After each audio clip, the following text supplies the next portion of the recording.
Vamos a abrir la palabra de Dios en el Evangelio según San Mateo y vamos a ir al texto tradicional acerca de las misiones, que es Mateo 28, 18 al 20. Mateo 28, 18 al 20. La palabra de Dios dice así: toda potestad me es dada en el cielo y en la tierra, por tanto, id y haced discípulos a todas las naciones, bautizándolos en el nombre del Padre, y del Hijo, y del Espíritu Santo, enseñándoles que guarden todas las cosas que os he mandado, y aquí yo estoy con vosotros todos los días, hasta el fin del mundo. Amén. Y vamos a leer un versículo más. Yo no sé si es necesario que lo busquen, porque me imagino que la mayoría de los que está acá debe conocer este versículo de memoria. El apóstol Pedro se tuvo que enfrentar un día al concilio y él dio una definición sobre la que es importante reflexionar. El apóstol Pedro dijo en Hechos 4:12, se encuentra esto, dijo: y en ningún otro hay salvación, porque no hay otro nombre bajo el cielo dado a los hombres en que podamos ser salvos. Este versículo es contundente en cuanto a la salvación. Y por eso vamos a comenzar un poco reflexionando hacia qué es lo que hace que una iglesia sea misionera. ¿Cómo llegó a ser misionera la primera iglesia? Hay que observar que la primera generación de cristianos, nosotros la tenemos descrita en el libro de los Hechos de los Apóstoles, y hay que observarla, y observarla detenidamente. ¿Y por qué observarla detenidamente? Miren, los que bajaron del aposento alto en el año 30 eran 120 galileos. 120 galileos en el año 30. Se calcula que en el año 100, es decir, 70 años después, había 500.000 cristianos en el imperio. Este crecimiento es un crecimiento extraordinario, tremendo. Y si el crecimiento ha sido así, sin medios masivos, sin templos para predicar porque estaban siendo perseguidos, en medio de persecuciones de los judíos y de los romanos, atravesando la época de Nerón y de Domiciano, donde la persecución fue feroz, con un decreto imperial en contra. Sin embargo, pudieron multiplicar todo esto y pudieron realmente hacer un magnífico trabajo. Es una iglesia misionera y hay que observar entonces esta parte del libro de los Hechos para saber qué significa una iglesia misionera. En primer lugar, tendríamos que definir algo que ya creo que todos tenemos definido, pero que quisiera hoy definirlo de una forma tal vez diferente. ¿Qué es la Gran Comisión? El Señor resucitado le dio a los suyos un mandato y en ese mandato Él dijo: toda potestad me es dada en el cielo y en la tierra. Esta es la base de la comisión. La base de la comisión es que nosotros salimos bajo la autoridad de Jesucristo, porque Él tiene toda autoridad. Y la autoridad de Jesucristo no se limita a su iglesia. Toda autoridad le es dada en el cielo y en la tierra. Y entonces nos dice qué es lo que tenemos que hacer. Por tanto, id y haced discípulos a todas las naciones, bautizándolos en el nombre del Padre, del Hijo y del Espíritu Santo, y enseñándoles todas las cosas que os he mandado. Quiere decir que la Gran Comisión incluye la predicación del Evangelio para ser discípulos, el bautismo, que se contrae el compromiso cristiano en el bautismo, y enseñándoles el compromiso de perseverar en la fe y el crecimiento en la fe de los primeros cristianos. Ahora, ¿qué sentido tiene esta Gran Comisión? Para explicar esto, voy a recurrir a una historia que se cuenta siempre cuando se habla de vocación. Si ustedes van a algún centro de estos que hacen orientación vocacional, les van a contar esta historia, porque es la historia básica para enseñar justamente lo que significa la vocación. Le dice: 3 hombres cavaban un pozo. El primer hombre le preguntaron qué está haciendo y dijo: me estoy cansando haciendo un pozo. El segundo hombre contestó: estoy ganando el pan para mi familia. Y el tercer hombre dijo, estoy poniendo los cimientos de una catedral. Los tres hacían lo mismo, pero los tres tenían una visión absolutamente distinta del asunto de lo que estaban haciendo. Fíjense, el primero le resultaba fastidioso hacerlo, porque está haciendo un pozo. No sabe para qué lo está haciendo, pero lo está haciendo. El segundo ama a su familia, se sacrifica por su familia y quiere tener la satisfacción él de lo que está pasando. Pero el tercero ve el efecto en el tiempo que lo que está haciendo va a dar y el sentido trascendente de la tarea. ¿Cuál creen ustedes de estos tres que fue el enfoque que tuvieron los primeros cristianos? Indudablemente, ellos no eran de los que decían, no encuentro sentido en esto. Pero tampoco eran de los que creían que la gran comisión se cumple para encontrar un sentido personal a la vida, para la satisfacción de la persona que encuentra una significación en su propia vida. La gran comisión se cumple porque uno ve el alcance de la tarea que se hace y los discípulos vieron la gran comisión desde el tercer punto de vista. Nosotros estamos edificando algo para la eternidad. Nosotros estamos edificando algo para Dios y estamos colocando una piedra fundamental en esto. Y cada uno sentía que al buscar a una persona a Cristo estaba levantando eso grande que es la iglesia de Cristo que llega hasta el día de hoy. Y yo creo que no entendemos la Gran Comisión hasta que no la comprendemos en la totalidad de lo que la Gran Comisión es. El Señor Jesucristo dio el mandato al final de su recorrida por la tierra. El mandato lo da Jesús resucitado. Siempre hay que buscar en la Biblia el contexto. ¿En qué contexto Jesús hizo esto? Yo creo que el Evangelio, todo lo que sucede en el Evangelio, es el gran contexto en el cual hay que leer esta comisión que el Señor nos dio. Creo que la gran comisión llega al final, ya en el último momento. Fíjense que Mateo la coloca al final del Evangelio. Y todos hablan al final del Evangelio de la conclusión. Pero Jesús estuvo 3 años con ellos y creo que todo lo que él hizo, todo lo que él obró, es el contexto en que nosotros tenemos que mirar la gran comisión. Nosotros estamos enfrentando en este momento en la sociedad occidental graves problemas. Yo diría que los problemas en este momento son gravísimos. Hay un problema de corrupción que no se puede parar en América Latina. El caso de Odebrecht en este momento afectó a Argentina, a Brasil, a Perú y a no sé cuántos países más. Y estamos discutiendo ¿qué? Un caso de corrupción. No podemos quitar la corrupción. No podemos quitar la corrupción. Y usted ve que se da vuelta y la justicia y todo lo demás, y va alguno preso, pero la corrupción sigue creciendo. Hay algo que no se puede parar, que es la corrupción. Y la corrupción es mucho más, va mucho más allá de eso que llamamos pecado. Es cuando ya el pecado se enquistó dentro de la sociedad y el que peca ya no siente que esté haciendo mal. Y llega un momento que él siente que tiene más capacidad que de los demás y por eso los estafa. Y está menospreciando al prójimo. Y se está quedando con el dinero del pueblo. Ahora, esto es lo que sucede en toda América Latina. Es lo que sucede en toda la política. Nosotros sabemos que este es uno de los grandes problemas que tenemos, que no podemos terminar con la corrupción. Y la corrupción está matando gente porque la corrupción mata. La corrupción mata. Miles de toneladas de droga pasan de un país a otro.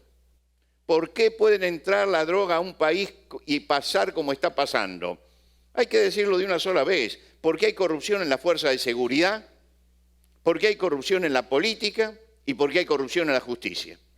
En ningún país puede instalarse la droga, ni puede manipularse la droga, ni puede llevarse de un lado a otro la droga, si no hay un compromiso de las fuerzas de seguridad, de una parte, por supuesto, de las fuerzas de seguridad, un compromiso de una parte de la política y un compromiso de la justicia. ¿A qué? A ceder frente a todas estas cosas. En mi país hay una frontera, que es la frontera por donde entra la droga. La frontera que da con Paraguay. En esa frontera pasa la droga. Esa frontera, del lado argentino, que es donde la droga llega, hay 200 pistas clandestinas de aterrizaje. Ahora, no estamos en una zona montañosa, estamos en una zona de llanura. Lo que quiere decir que cualquier avión que pasa ve las 200 pistas de aterrizaje. Están cruzando permanentemente aviones trayendo la droga, pero han sacado, no sabemos por qué, la radarización. Así que no tenemos radares allí y todos sabemos que los han sacado. ¿Por qué se sacaron los radares? Porque hay corrupción. Porque hay corrupción. ¿Por qué sigue entrando la droga? Porque hay corrupción. Esta es la realidad. Entonces, presentan de pronto en el Congreso una ley muy interesante para que el Congreso la vote, de que haya aviones que vigilen, y cuando hay un avión que entra en el espacio aéreo argentino y no puede dar su matrícula o no se identifica como debe identificarse, después de todo un protocolo, derriben ese avión. Esa ley no pudo salir. ¿Por qué no pudo salir? Porque hay corrupción. Es decir, miremos la verdad de lo que nos está pasando. Estamos en un mundo que se está pudriendo, se está echando a perder. No podemos luchar contra la corrupción. Y por supuesto que esto trae muerte. Trae muerte. Porque la droga es una forma de introducir en cualquier país la muerte. Esto no se está pudiendo parar en todo el mundo. Ni aún lo pueden parar los países desarrollados. El 52% de la cocaína del mundo se consume en los Estados Unidos. Ahora, en la frontera de los Estados Unidos, cuando usted llega no puede pasar una tijerita, porque se la sacan. Pero entra el 52% de la droga del mundo. ¿Por qué entra? Corrupción, corrupción. Este es el problema de la corrupción. Y todo el mundo dice que quiere solucionar el problema de la corrupción. Ahora, en tiempo de Jesús también había mucha corrupción. Había mucha corrupción. Jesús entra al templo de Jerusalén y hay corrupción porque los animales que se pueden llevar al sacrificio son únicamente los que vienen sellados por el sacerdote. Y para que usted lleve ese animal sellado por el sacerdote, tiene que pagar 5 veces el valor que tiene afuera. ¿Qué es esto? Corrupción. Corrupción. Corrupción en aquel lugar. La corrupción de la moneda del templo. El templo tiene una moneda especial. Usted quiere comprar ese cordero, tiene que ir primero y cambiar la moneda por moneda del templo. ¿Y qué pasa cuando usted cambia la moneda? Que se le desvaloriza. ¿Qué es eso? Corrupción. Corrupción. Jesús entró a aquel lugar y dice el Evangelio de Juan, haciendo un azote de cuerdas, echó fuera del templo a todos, y a las ovejas, y a los bueyes, y esparció la moneda de los cambistas, y volcó las mesas. ¿Por qué hizo Jesús esto? Porque quiere sacar la corrupción de aquel lugar. Es decir, avanzó, tiró todo abajo, nadie hizo nada, nadie dijo nada. ¿Por qué no se movilizó la policía del templo para detener a Jesús? ¿Por qué? Porque sabían que el pueblo compartía el pensamiento de Jesús, que ahí había corrupción. Y porque los sacerdotes y la policía del templo participaban de la corrupción. Ellos participaban de la corrupción. Entonces hay que dejar que este loco tire todo y que pase, hagamos como que no ha pasado nada y sigamos con la corrupción como hasta ahora. Jesús sacó a los mercaderes del templo y dijo, quitad de aquí esto y no hagáis de mi casa, la casa de mi padre, casa de mercado. Es un mercado. Es un mercado. Tome usted esto, ¿no es cierto? Tome usted este ejemplo de Jesús. Jesús tomó un látigo y sacó a los mercaderes del templo. Vaya a los evangelios de Mateo, Marcos, Lucas. Nos dice que al final del ministerio, es decir, en la otra punta del ministerio, Jesús tuvo que volver al templo para sacar nuevamente a los mercaderes. Y ahora ya no era un mercado. Ahora no era un mercado, era una cueva de ladrones. Se había potenciado. Y cuando saca por segunda vez los mercaderes, dice, esto es una cueva de ladrones. Este es el contexto de la Gran Comisión. Y usted dice, ¿qué tiene que ver con la Gran Comisión? Jesús está diciendo, miren, por la fuerza ni por la justicia de los hombres se puede sacar la corrupción. Hay que buscar otro método para sacarla. La corrupción está metida en el corazón del hombre y no se puede sacar por medio de la violencia ni por medio de la justicia, porque todo pertenece al mundo ese de la corrupción. Y yo creo que este es un contexto importante. Entender que Jesús actuó como muchos quieren actuar en este momento y que Jesús, voy a decirlo con todo respeto, no tuvo éxito. No pudo quitar la corrupción. La corrupción volvía. Y por eso en la última semana vuelve a quitar a los mercaderes. Pero ¿qué hace Jesús en la última semana? Se prepara para la cruz. Y se prepara para la cruz porque la corrupción no se saca por ningún otro método que no sea la redención. Y únicamente la sangre de Jesucristo puede cambiar el corazón del hombre y por eso Jesús va a la cruz. Por eso digo que el ministerio de Jesús hay que buscarlo en el contexto. El problema no es ni la educación, ni la autoridad, ni la justicia, ni las leyes. El problema es el corazón del hombre. La gran comisión apunta al centro del problema, apunta al corazón del hombre. Apunta a renovar eso que nadie puede renovar. Hoy dicen, bueno, lo que el pueblo necesita es educación. El pueblo más educado del siglo XX era el pueblo alemán. Y tuvo 6 millones en las cámaras de gas. La educación no cambia nada. La educación no cambia nada. ¿Sabe lo que hace la educación? Hace corruptos de categoría. Nada más que eso. Corruptos con títulos profesionales. Nada más que eso. No cambia absolutamente nada. La justicia no cambia nada. Se persigue y se multiplica. ¿Y las leyes? Y usted puede poner la ley que quiera en América Latina, que siempre va a escuchar aquello de echa la ley, echa la trampa. El problema es el corazón del hombre. Tenemos problemas de pobreza y miseria. Vamos hacia un mundo de islotes de prosperidad en medio de un océano de miseria.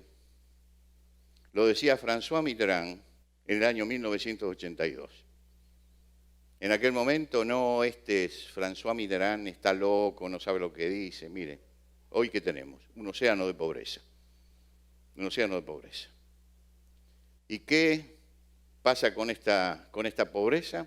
Que está rodeando islotes cada vez más pequeños de riqueza.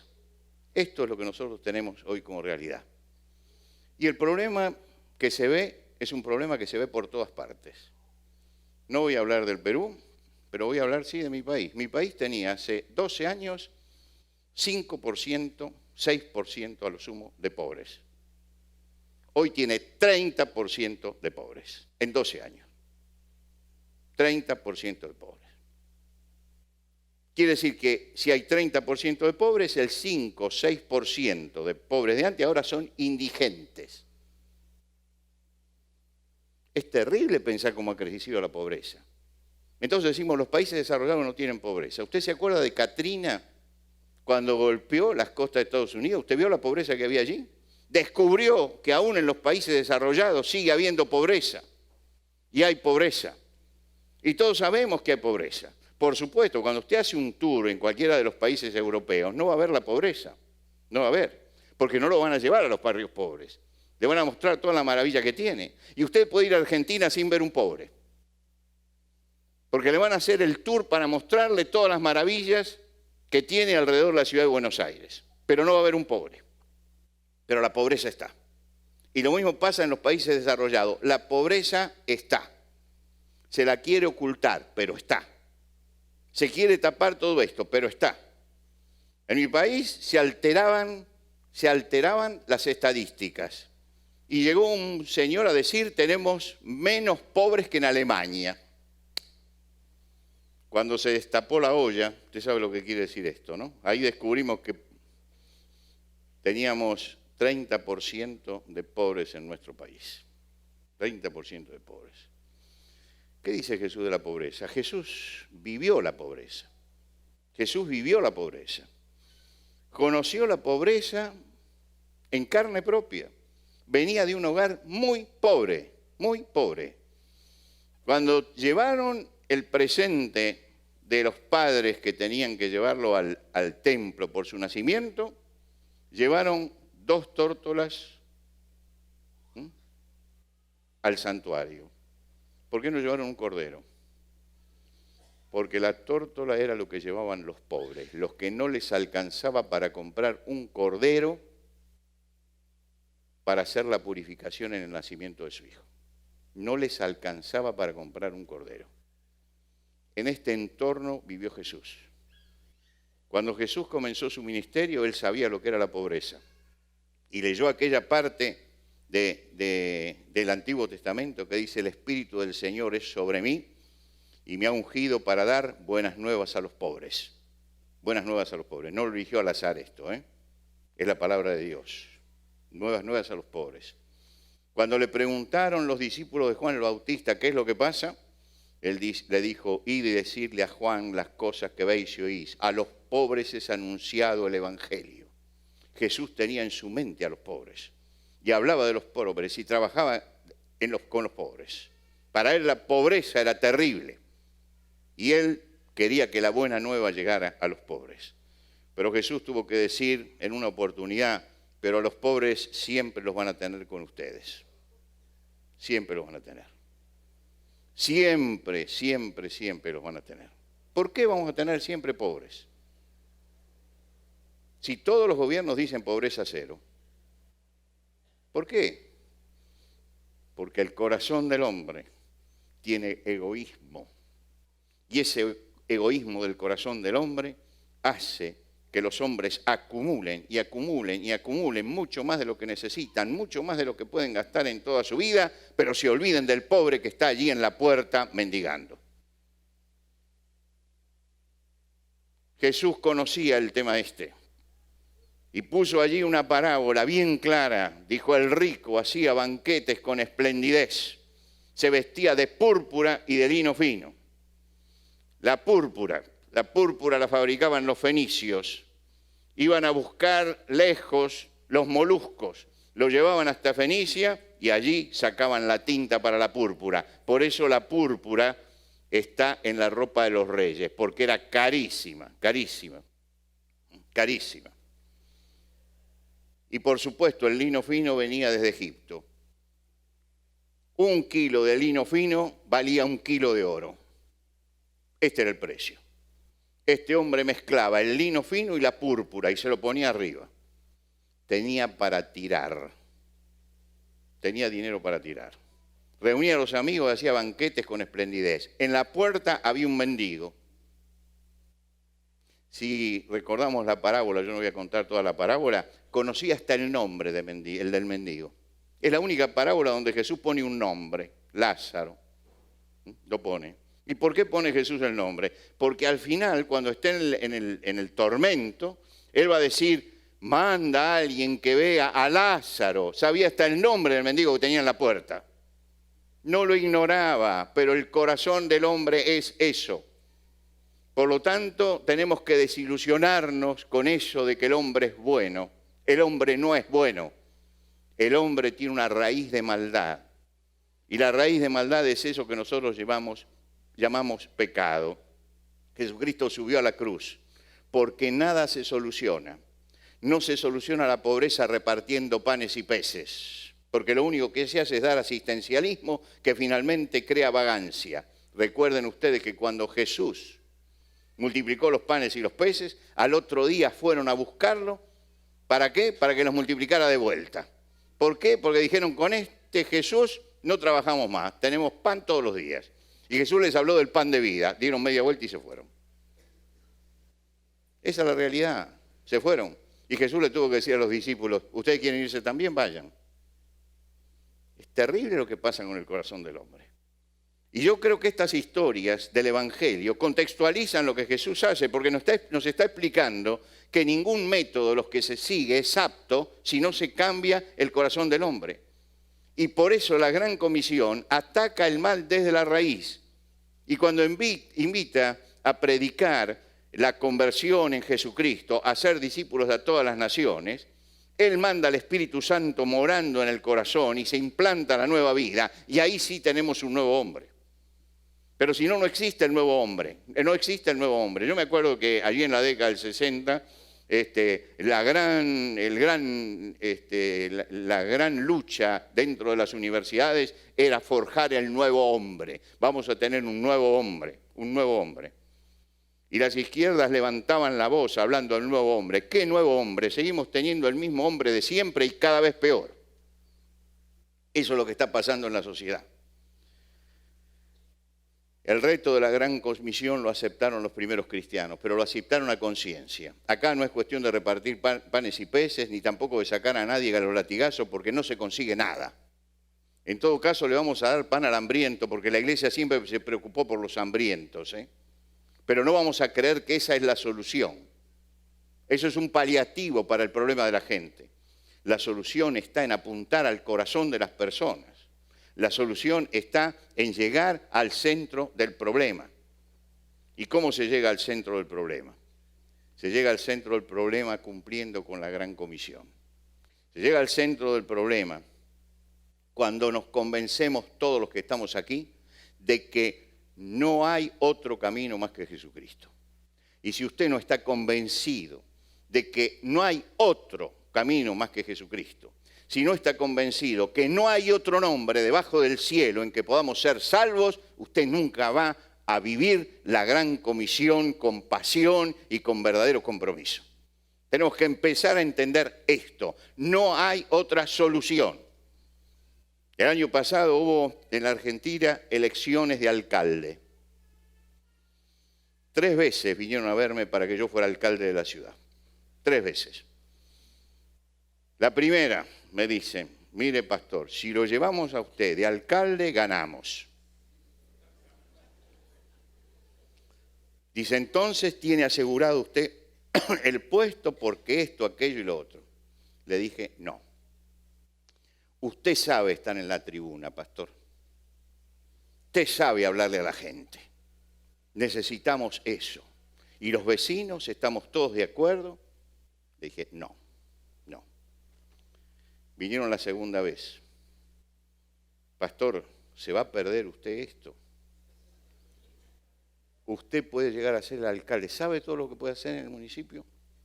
Le dije, mire, cuando el primero estire la mano para ponerla dentro de la lata, se la corto. Y después que yo le corte la mano, a mí ustedes me cortan la cabeza. Porque eso es la política. Eso es la política. Vinieron la tercera vez y ya la tercera vez se convencieron que no podía ser. Y yo les decía, mire, yo soy mucho más importante que el alcalde de la ciudad. Estoy predicando la salvación de Jesucristo y esto es mucho más importante. Yo no voy a rebajarme a ser alcalde cuando soy un siervo de Dios. Esto es mucho más grande. Elegí eso y lo elegí para siempre. Por supuesto que esto trae siempre, usted sabe, ¿no? Y yo tomé como base una frase de uno de los 3 grandes escritores argentinos del siglo XX, Borges, Sábato y el tercero, Leopoldo Marechal. Y tomé una frase de Leopoldo Marechal, que en la última etapa de su vida se encontró con Jesucristo y fue bautizado. Y siguió al Señor en la última etapa de su vida. Y ya cuando él después llegó al Señor, en una de sus obras escribió esta frase en su autobiografía. Y yo siempre tomo delante de la gente esta frase como mía. Y les digo, yo comulgo con lo que dijo Leopoldo Marechal. Y claro, como es una autoridad en literatura y por su compromiso, toda la gente se queda. ¿Y qué fue lo que dijo Leopoldo Marechal? Yo confieso que solo estoy comprometido con el Evangelio de Jesucristo, cuya aplicación resolvería, por otra parte, todos los problemas económicos y sociales, físicos y metafísicos que hoy padecen los hombres. Y yo comulgo con esas palabras. Yo creo que la única solución es Jesucristo. Y participo de aquello que era el lema que vi en mi infancia cuando las iglesias salían a la calle al grito de solo Cristo salva. Solo Cristo salva. Y realmente eso no es una exageración. Jesús encaró todos los problemas humanos, todos los problemas humanos. El Evangelio es maravilloso en eso, al mostrar cómo Jesús encaraba todos los problemas humanos. pero dio respuestas espirituales a los problemas, no dio respuestas materiales. Los discípulos veían la Gran Comisión en una forma diferente. No hay iglesia misionera hasta que no veamos la Gran Comisión como la vieron ellos. Y la síntesis de esa visión es: y en ningún otro hay salvación, porque no hay otro nombre debajo del cielo dado a los hombres en que podamos ser salvos. ¿Qué es la obra misionera? Es justamente extender el reino de Dios a todos los que lo necesitan. No demos más vueltas con las definiciones académicas. Es ir y predicar el Evangelio de Jesucristo en el límite, en aquellos pueblos y naciones, etnias, donde Cristo no ha sido predicado. Un día me detiene un muchacho cuando estábamos en un congreso misionero y dice, dígame, ¿cómo define usted?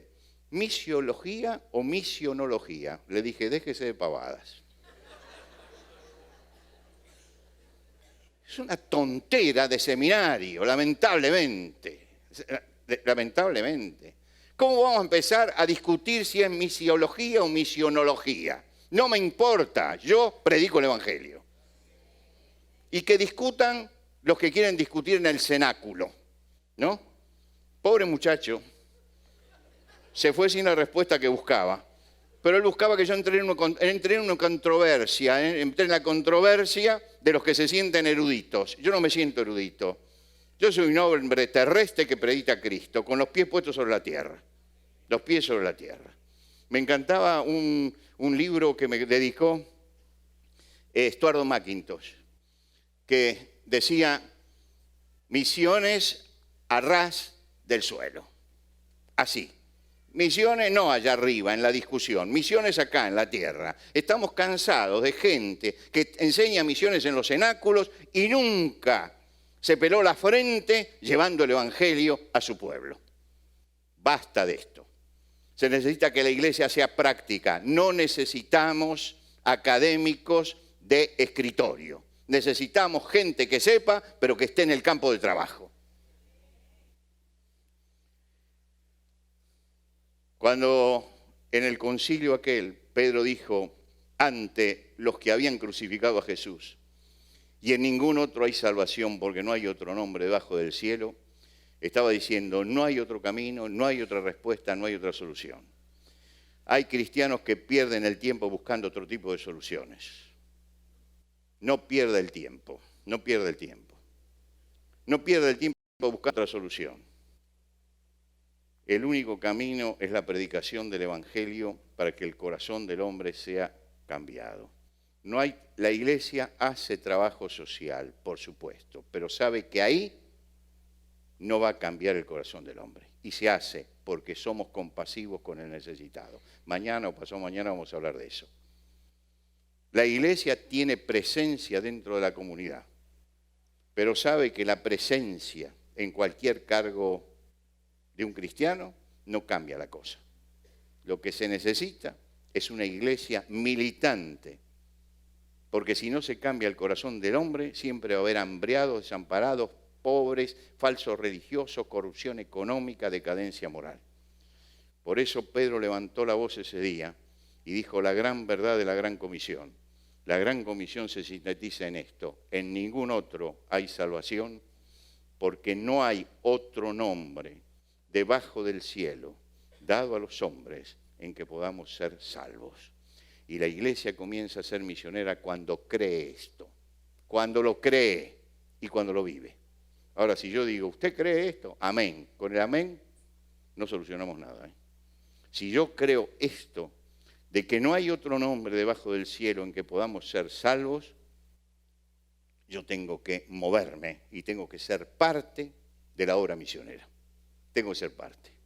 Tengo que ser parte en la oración, tengo que ser parte en la parte material, tengo que ser parte tal vez yendo al frente de batalla. Pero creo que cada uno tiene que asumir su responsabilidad misionera.